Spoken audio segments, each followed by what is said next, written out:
Alex Epstein, our next guest, started the Center for Industrial Progress to offer an alternative environmental philosophy to America, one that is anti-pollution. Yes, listen kids, anti-pollution, but pro-development. Alex is a popular speaker on college campuses. He loves debating environmentalists, who doesn't? And his recent book is The Moral Case for Fossil Fuels. Alex, welcome to Outsiders. Great to be here. Thanks for having me. Alex, so tell us, talk about the book in a second, but just tell us how you came to be involved in this debate. You recently spoke to Congress, I gather. So tell us about that and how you became involved in this debate. Yeah, long story. So my background is in philosophy, and I didn't know anything about energy, and so I didn't really think there was anything all that great about fossil fuels. But when I started studying the issue, what I noticed was that fossil fuels are unique in terms of their ability to provide energy to billions of people around the world at low cost with high reliability, powering every kind of machine. And yet most of our commentators on the issue don't think about those benefits at all when they call for the rapid elimination of fossil fuels. Curiously, they're also largely anti-nuclear and anti-hydro, which to me revealed that there was something at issue other than CO2 emissions. And ultimately, I think it's an anti-human movement. Most people in it don't realize that, but really what they're against is human beings impacting the earth. And so ultimately, it's against all forms of energy that work, not just fossil fuels.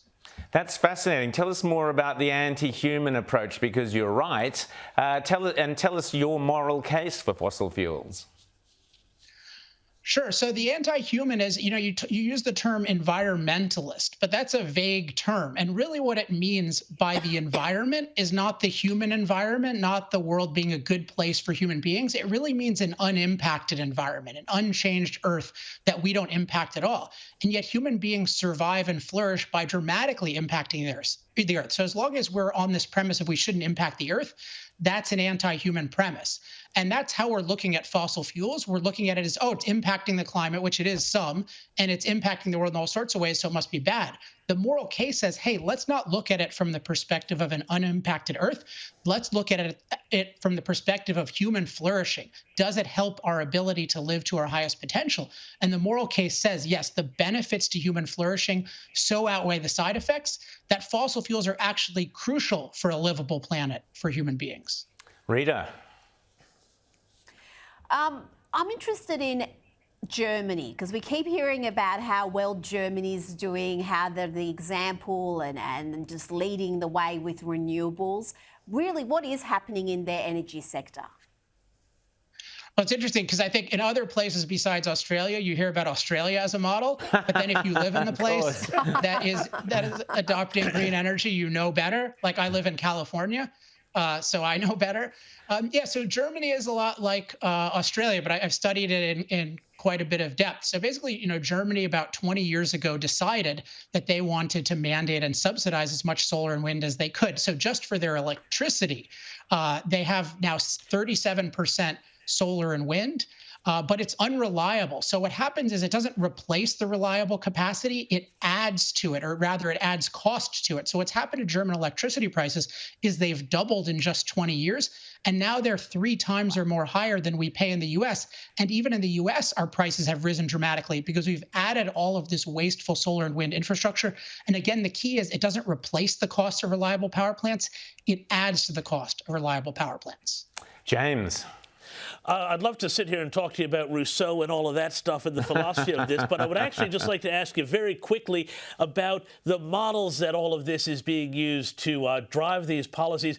Now, I would think that if we were so certain about CO2 and temperature, the models would be coming together and the knowledge would become firmer. But all of my research suggests that the models become more and more disparate as time goes on. Why can't they get this right about the models? Well, I would say first that I don't think that these policies of fossil fuel elimination at all follow even from the extreme models. You're right that the models are problematic, but let's say it warms 3 or 4 degrees Celsius in the next 100 years, which some of the more extreme projections say.